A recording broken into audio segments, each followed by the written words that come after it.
Every human was lost, until Earth's hidden Arctic super soldiers emerged. The war ended quietly, not with cheers or victory songs, but with silence. Across space, human signals faded, one by one. Great cities on Earth burned until they were only dark shapes under smoke. The skies no longer carried planes or satellites. The oceans were full of broken metal. To the alien alliance, it was proof enough. Humanity was finished. The aliens did not hate humans. They simply judged them weak. Humans fought hard, but they fought like individuals, not like a single force. When their fleets were destroyed and their defenses broken, the aliens moved on. Earth was left damaged and quiet, watched only by distant sensors. Small groups of humans survived. Some hid deep underground. Others lived in ruined cities, moving only at night. They had little food and less hope. Children were born who had never seen a clear sky. Old people spoke of the past like it was a dream. No one knew that far to the north, under miles of ice, something ancient and human was waking up. Deep beneath the Arctic, the ice cracked slowly. It was not loud. The sound never reached the surface. Thick metal doors unlocked after decades of silence. Soft white lights turned on, one by one, like stars coming back to life. Inside the base, frozen chambers began to open. Alex Carter felt the cold leave his skin. His eyes opened slowly. He did not panic. His training held his mind steady. He took a breath and waited. A calm voice filled the chamber, speaking in simple words. System active. Soldiers awakening. Alex stepped out of the chamber. His body felt strong, stronger than he remembered. His muscles moved easily. His mind felt sharp. He looked around and saw others waking up. Jake Morris laughed softly as he stretched his arms. He looked taller, broader, and his eyes were full of energy. Nearby, Lisa Bennett stood still, watching everything. Her face showed focus, not fear. Nathan Brooks was already checking the room, reading screens and data as if no time had passed. They remembered their past lives only in pieces. They remembered training. They remembered being told this moment might never come. They remembered being told the world could end. Now they knew it had. A large screen turned on at the center of the room. It showed images of Earth, burned land, broken cities, empty skies. A recorded message began to play. The voice was old, tired, but clear. If you are seeing this, then humanity has fallen. This project was hidden from all governments. It was built for one purpose: to survive when all else failed. You are not rulers. You are not heroes. You are a last answer. The message ended. Silence filled the room again. No one spoke for a long moment. Lisa Bennett was the first to move. She walked forward and placed her hand on the console. Status report, she said. The system answered.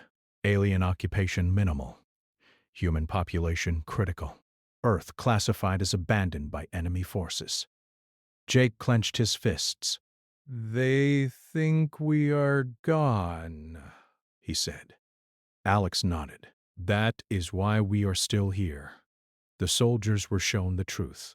Humanity had fought bravely, but it had been unprepared. The aliens used faster ships, stronger weapons, and better coordination. In the final year of the war, the loss rate became impossible to replace. This base was built long before that, hidden deep under the Arctic ice, powered by reactors that could run for centuries. The soldiers were changed through careful science. Their bones were stronger. Their blood carried more oxygen. Their minds were trained to stay calm under pressure. They were not monsters. They were still human. The base began full activation. Hallways lit up. Old machines started moving again.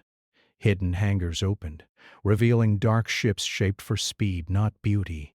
They carried no markings. Nathan Brooks studied the data. Alien patrols are light. They believe Earth has nothing left to defend. Lisa looked at the team. Then we do not announce ourselves. Days passed underground as the soldiers trained and adjusted.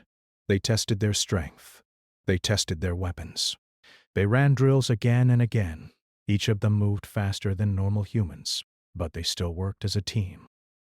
Alex spent time alone between training sessions. He watched old recordings of Earth before the war. Blue oceans, green land, people laughing in sunlight. He felt a quiet anger, but it did not control him. He turned it into focus. Far south, in the ruins of a city, a small group of humans watched the sky. They lived in broken buildings and old tunnels. Food was rare. Water was filtered from rain. One of them, a young woman named Claire, pointed upward. "Did you see that?" she asked. A streak of light crossed the sky, fast and silent. It did not look like alien ships. It moved too smoothly. They did not know that the Arctic soldiers had launched their first probe. The probe returned quickly with clear information. Alien supply ships moved in predictable paths. Their shields were strong, but they relied on early warning systems. Systems that no longer expected resistance. Lisa gathered the team. We strike small. We strike fast. No survivors who can report. Jake smiled. About time. Their first mission was simple. Destroy an alien supply ship near Earth orbit. No broadcast. No warning. The human ship rose from beneath the ice like a shadow. It passed through clouds and into space without being seen. The alien ship never detected it. The attack lasted less than 30 seconds. The alien vessel broke apart in silence. No distress call was sent. No record remained. Back on Earth, the soldiers watched the result. Humanity had drawn first blood again. But the galaxy did not notice yet. The team returned to the Arctic base. No celebration followed. They knew this was only the beginning. The enemy was vast. One ship meant nothing, but it proved something important. Humans could still fight. Lisa addressed the group. We stay hidden until the moment is right. Survivors must be found. The enemy must be confused. Alex looked at the screen showing Earth. They think every human was lost, he said quietly. Jake nodded. Let them keep thinking that. Deep in the ice, the base continued to wake. More systems came online. More soldiers began to stir in frozen chambers, one after another. The project had never been meant for just one team. Humanity was not finished. Far above, alien sensors continued their slow watch. They saw nothing unusual. Earth remained silent. And beneath the Arctic ice, the last answer prepared to rise. The Arctic base no longer felt like a tomb. It felt alive. Light stayed on at all hours. Machines moved with purpose. Soft hums filled the long halls. More frozen chambers opened each day. More soldiers stepped out into the cold air of the base, breathing like people who had been asleep too long. Alex Carter stood on a raised platform and watched them wake. Men and women with calm eyes and steady hands. Some looked confused. Some looked angry. All of them listened when Lisa Bennett spoke. The world is broken, she told them. Most humans are gone. The enemy believes Earth is empty. That lie keeps us alive. No one argued. They could see the truth on the screens. Burned land. Silent cities. Empty space. Training began again, not to learn skills, but to remember them. The soldiers ran through ice tunnels and metal halls. They trained with weapons made for close fights and distant strikes. They learned to move without sound. They learned to fight as one unit. Jake Morris sparred with 3 soldiers at once and laughed when they fell. Not from pride, but from relief. He was alive. He had a purpose. Nathan Brooks spent most of his time with the systems. He spoke little, but his mind moved fast. He mapped alien routes and predicted their reactions. He showed Lisa weak points in enemy patrols. They avoid surprise, he said. They fear the unknown. Good, Lisa replied. We will be unknown. Alex joined a small team sent south for the first time. Their mission was not to fight, but to see. They traveled in a small craft that skimmed low over the ice and land. It avoided alien sensors and used old human paths. They landed near a ruined city. The air smelled of dust and rust. Buildings stood like broken teeth.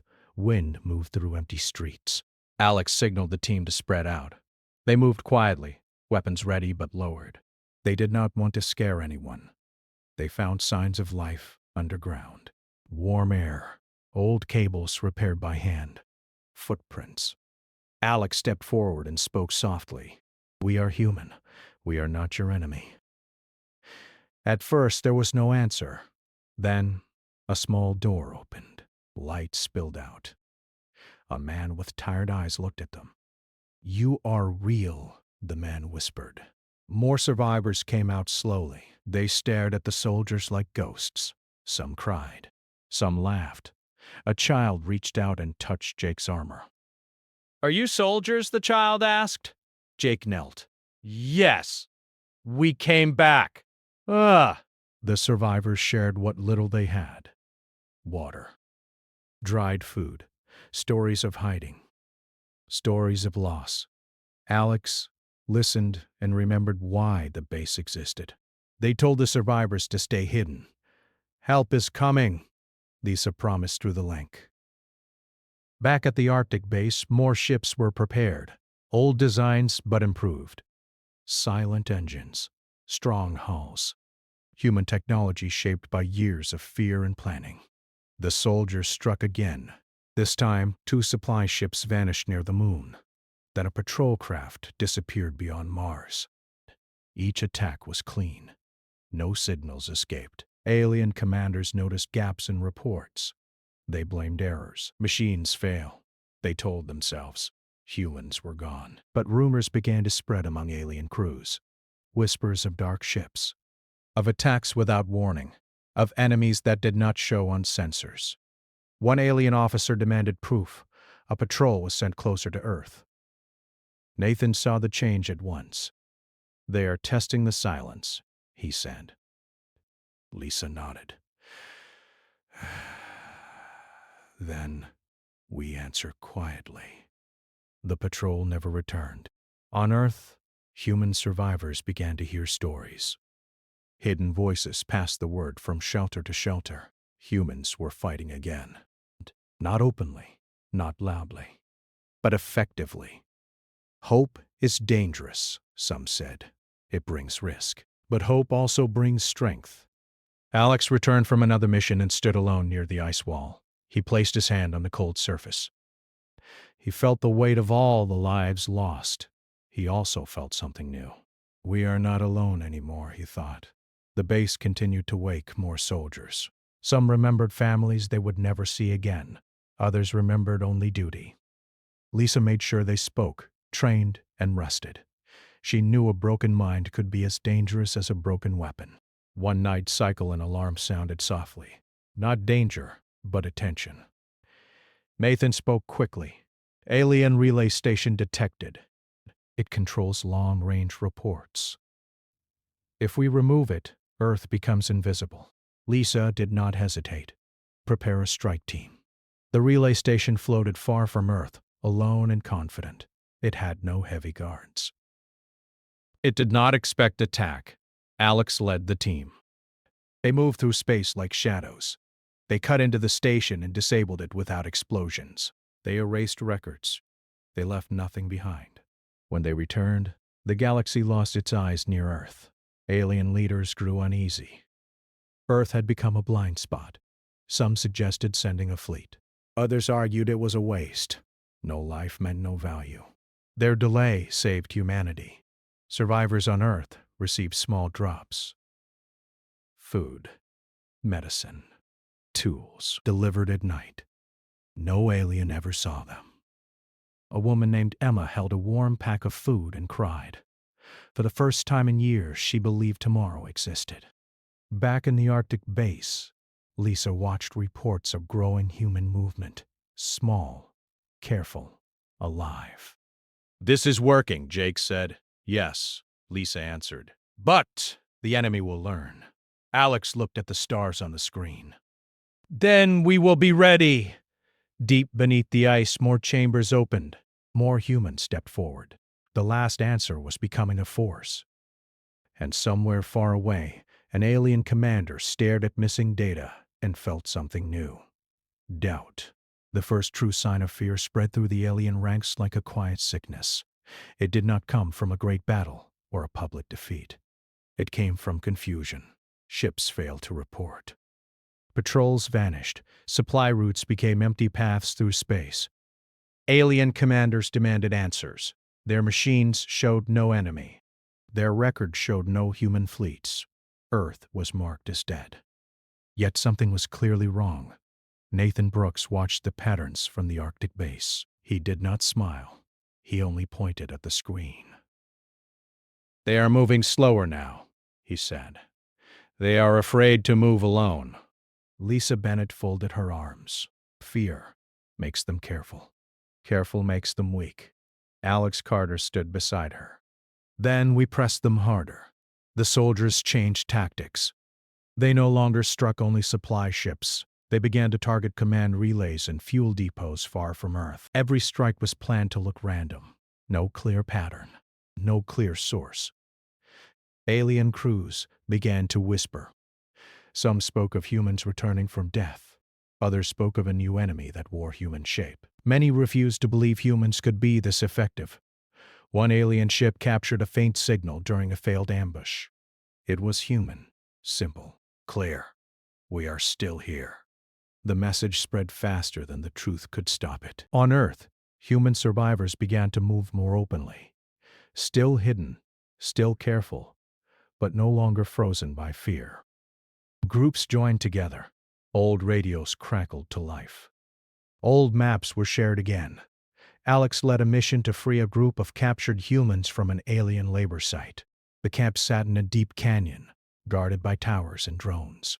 The aliens believed fear alone would keep prisoners in place. They were wrong. The soldiers attacked at night. The drones fell first, silent and clean. The towers followed. When the gates opened, humans poured out, weak but alive. A man named Daniel fell to his knees when he saw Alex. "We thought no one was coming," he said. Alex lifted him up. "We came back." The freed humans were moved to hidden shelters. They brought stories of alien cruelty and human endurance. Each story became fuel. Jake Morris trained small groups of survivors. He showed them how to move quietly, how to watch the sky, how to survive one more day. "You do not need to fight like us," he told them. "Just survive. That is enough." In space, the aliens finally acted. A medium fleet was sent toward Earth to confirm the truth. Not an invasion. A test. Nathan saw it hours before arrival. "They want proof," he said. Lisa gathered the soldiers. "Then we give them a lesson. The battle did not happen near Earth. It happened far out, where no human cities could be harmed. The human ships waited in darkness. When the alien fleet entered the zone, their sensors failed one by one. Confusion spread. Orders overlapped. Then the strikes began. Human ships moved faster than alien targeting could follow. They hit engines, not hulls. Weapons, not crews. The alien fleet broke apart without understanding how. When the survivors fled, they carried fear back with them. For the first time since the war began, the Alien Alliance held an emergency council.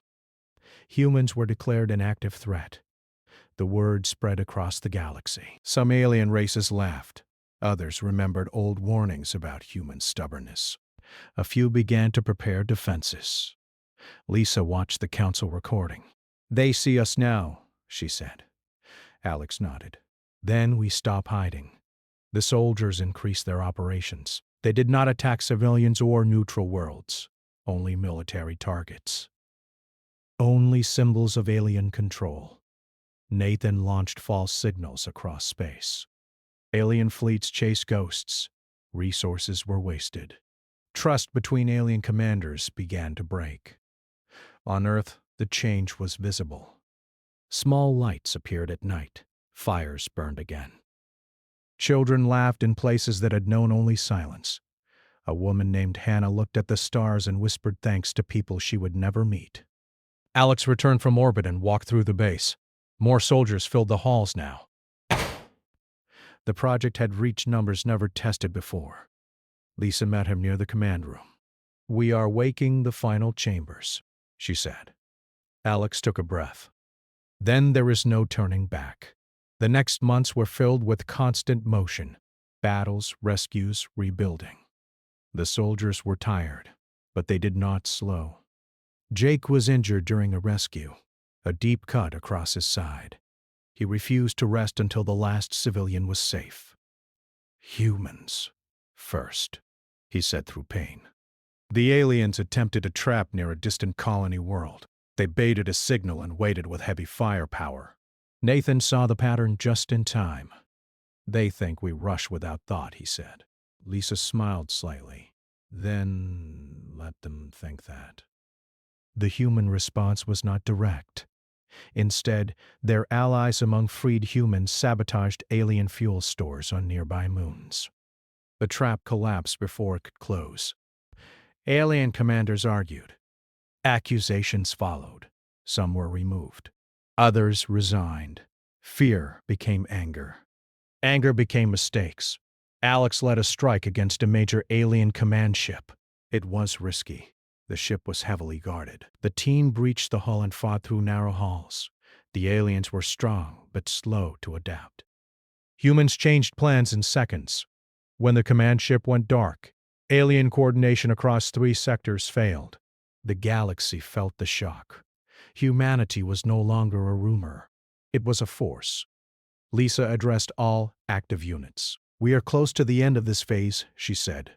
"The enemy is wounded, but dangerous." Alex looked at the faces around him. Soldiers, survivors, humans who refused to die quietly. "They tried to erase us," he said. "They failed." On a distant alien world, an old commander stared at reports and whispered a truth he could no longer deny. Humans were never weak, they were patient, and now they were angry. The alien alliance did not accept defeat easily. Fear had turned into rage, and rage pushed them toward one final decision. They would return to Earth in force and erase every trace of human resistance. Not to occupy, not to study, only to end it. The fleet they gathered was the largest since the first invasion. Ships filled space like a dark storm. Their weapons were charged. Their orders were clear. Earth must burn. Nathan Brooks saw the fleet long before it reached the inner system. His face was calm, but his voice was tight. "They are coming with everything," he said. "No probes, no tests." Lisa Bennett stood in silence for a moment. Then she nodded. "Then this is the last stand." The Arctic base went into full alert. Every ship was fueled. Every soldier was awake. Final chambers opened, releasing the last of the hidden force. Men and women stepped forward, knowing this would decide everything. Alex Carter walked through the hangar, looking at the ships and the people beside them. He saw fear, but also resolve. These soldiers were not fighting for victory songs or medals. They were fighting so children could see the sky again. Jake Morris adjusted his armor and grinned. "Guess they finally noticed us," he said. Emma Fields, a young pilot who had grown up in underground shelters, tightened her grip on the controls of her ship. "Let them notice," she replied. Lisa gathered all units through the open channel. Her voice carried across ships, halls, and space. "This battle is not about pride. It is about survival. Protect Earth. Protect the people below. If we fall, they fall. If we stand, humanity stands." The human fleet rose from beneath the ice and from hidden bases across the planet. For the first time since the war began, human ships filled the sky openly. The aliens saw them and hesitated. These were not the broken fleets they remembered. The battle began far above Earth. Space lit up with fire and movement. Alien weapons struck hard, but human ships moved like living things. They did not fight in straight lines. They did not follow fixed plans. They adapted. Nathan fed live data to every unit. Weak points shifted every second. Human pilots responded instantly.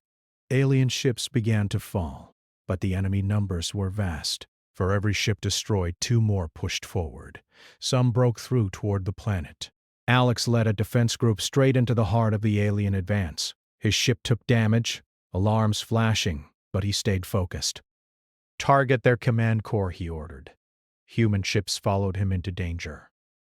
They took losses, but they did not slow. One by one, alien command vessels went dark. On Earth, survivors watched the sky. They saw flashes like distant storms. They held each other and waited. A child named Noah asked his mother if the stars were fighting. She nodded and held him close. Jake's ship was hit and spun out of formation.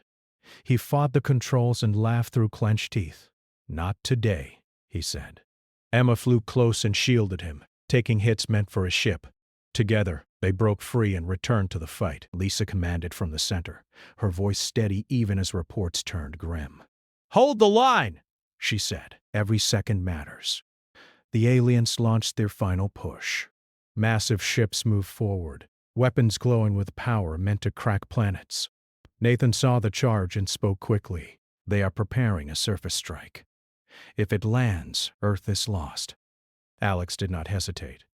He redirected his ship toward the largest alien vessel. "All units follow me." Lisa understood at once. That ship controlled the strike. If it fell, the attack would fail. The approach was brutal. Alien fire tore through space. Human ships exploded, but others took their place. Alex's ship shook violently. Systems failed one by one. He remembered the old world. Blue skies, quiet days. He remembered why he woke beneath the ice. He pushed forward. The human fleet broke through the defensive wall and struck the command vessel at close range. Weapons fired until barrels overheated. The alien ship cracked and burned. Then it exploded. The shock wave rippled across space. Alien coordination collapsed. Ships drifted or fled. The strike on Earth never came. Silence followed, heavy and unreal. Slowly, the remaining alien ships turned away. Some escaped, many did not. The battle was over. Human ships gathered above Earth, damaged and few, but alive. The sky cleared. The stars returned to their quiet places. On the surface, people emerged from shelters. They looked up and cried. Some laughed. Some fell to their knees. Humanity had survived. In the Arctic base, medical teams moved quickly. Wounded soldiers were treated. Names were recorded. Losses were counted. The cost was high. Jake lay on a medical table, breathing slowly. Alex stood beside him. "We won," Jake said softly. Alex nodded. "We did." Lisa watched the Earth from a screen. Fires burned, but cities still stood. Oceans still moved. Life remained. The galaxy sent messages soon after. Some offered peace. Some offered distance. All acknowledged the truth. Humans were not gone. Weeks passed. Reconstruction began. Survivors came together openly for the first time. Farms were planted. Power was restored. Children played outside without fear. The Arctic soldiers did not take control. They did not rule. They did not stay. One by one, ships returned north. The base beneath the ice powered down sections. Soldiers prepared to sleep again. Alex stood with Lisa at the edge of the hangar. "Will they remember us?" he asked. Lisa looked at Earth one last time. "They will remember that they survived," she said. That is enough. The final chambers closed.